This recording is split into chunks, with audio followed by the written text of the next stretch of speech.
2026 தேர்தலில் தமிழக வெற்றி கழகம் ஆட்சி அமைக்க போகுது. உண்மை உண்மை உண்மையை சொல்றேன். நான் உண்மையை சொல்றேன்.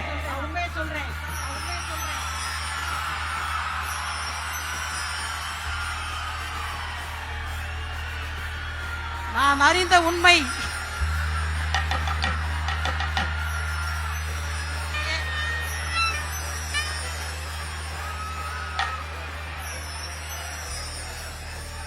ரெண்டாயிரத்தி 26 எனது அன்பான தம்பின்னு சொல்லலாம்ல,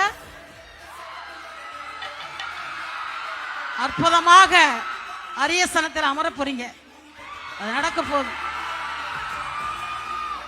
அதுக்காக இப்பயே அந்த அக்காவுடைய வாழ்த்துக்கள்.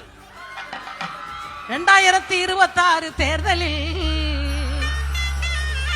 வருகின்ற 2026 தேர்தலில் தமிழக வெற்றி கழகம் ஆட்சி அமைக்க போகுது. தமிழக வெற்றி கழகம் ஆட்சி அமைக்க போகுது. ஜெயிக்கணும்.